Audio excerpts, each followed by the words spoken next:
Hey, what's up, everybody? Justin here, and today I'm going to be reviewing another Japanese drama. It will be 1996's Long Vacation, co-starring Takuya Kimura and Tomoko Yamaguchi. If you don't know who Takuya Kimura is, he is now famous worldwide as, his voice and likeliness is used as the basis of Yagami in the Yakuza spin-off game, Judgment and Lost Judgment. But even though he was already famous as a pop star for a few years, when Long Vacation debuted in '96, this particular drama was what made him an established star as an actor and in his mid-20s. So pretty much at this time, it's pretty much a reflection of, let's say, where, Japan's Gen X, they finally come to age in the 1990s. And what's also interesting is, Japan's economy is now, in a deep recession, and the youth, the Gen X of Japan, really can't get the same opportunities, economic opportunities, as, let's say, the Japanese boomers did, especially between, the late 70s and late 80s. And Takuya Kimura, he plays Senna. He's an up-and-coming pianist, but because of, let's say, how he's unable to, let's say, express himself internally, to a bunch of people, the way he plays piano just feels a little shut off, and that's really been holding him back. And he lives with this guy, and as it turns out, one day he was supposed to get married, and he was supposed to marry Minami, who is played by Tomoko Yamaguchi. So she shows up to the apartment that they share, and she shows up in a traditional Shinto wedding gown. He's like, "Hey, where's my husband?" And as it turns out, he left her at the altar for another girl. And with no money left after spending everything for the wedding, she has no choice but to move in with Senna. Even though he's a pianist, he's also working part-time as a piano teacher. And as for Minami, she's pretty much like a small-time catalog model, and she's now turning 31, and by, Japanese standards around that time, that's considered old to, let's say, become, a big-time model. And eventually she has to, let's say, transition to being a manager to one of the younger models, which doesn't work out. But eventually she becomes an apprentice to a photographer who is about her age. And eventually they develop some sort of a relationship. And as for Senna, he has a crush on Rumiko, not Rumiko, Ryoko, one of his, younger classmates from his time at graduate school. And also adding to the mix is Minami's younger brother, Shinji, who is played by Yutaka Takenouchi. Like Senna, he also does have a background in piano, but unlike Senna, who's trying to pursue it in a professional sense, Shinji, he's something of a professional player, but he only plays in clubs, but he kind of does it to enjoy himself.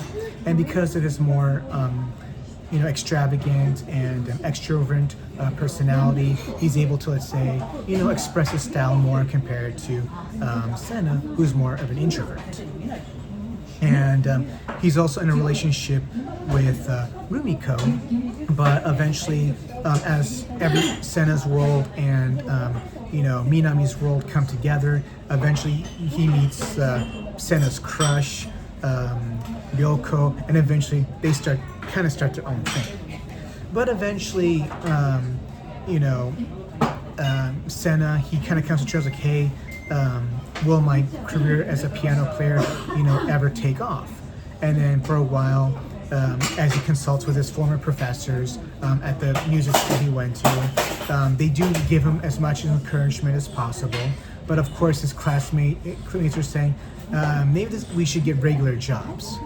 So considering, he's now at an age where he's at that crossroads, he kind of has to figure out what he wants to do with his life. And at the same time, it's like, hey, there's also the situation with Minami. It's like, do I have feelings for her or what? And then for Minami, even though she's a bit older than Senna, at the same time, it's like, hey, do I have, feelings for him, or do I have feelings for, her new boss as a photographer's apprentice? So that's kind of like where, the heart and soul of the story resides.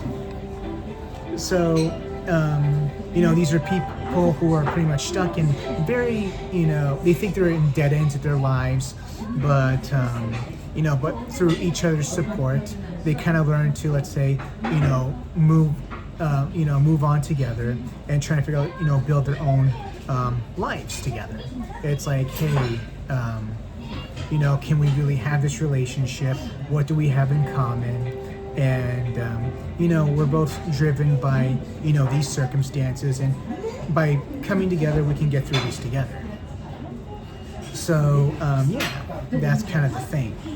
And through, let's say, the portrayal, you get a good idea what Japan in the 90s was like, especially if you were coming of age at that time.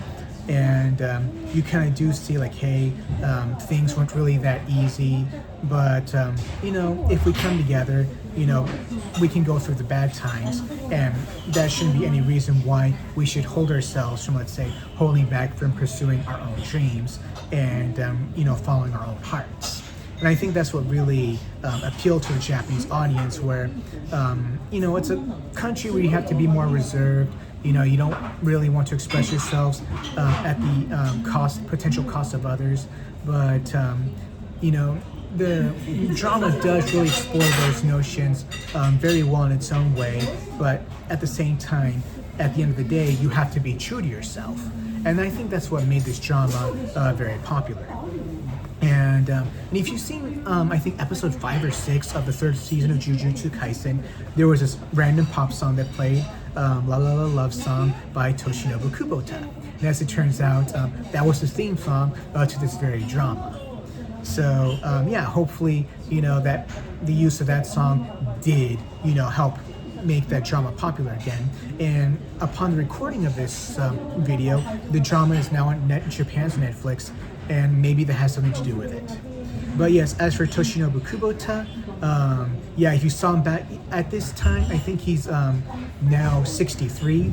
Yeah, so that guy has not, just like, the creator of JoJo, and that dude has not aged a single fucking day. Same with TM Revolution. It's like, if you were to look at them in 1996 and 2006, you'd swear they're like the same person. So yeah, they're like fucking vampires. Araki, Kubota, and TM Revolution. So yeah, if you're looking for, a good old school J-drama with a lot of heart and soul, then I do strongly recommend Long Vacation.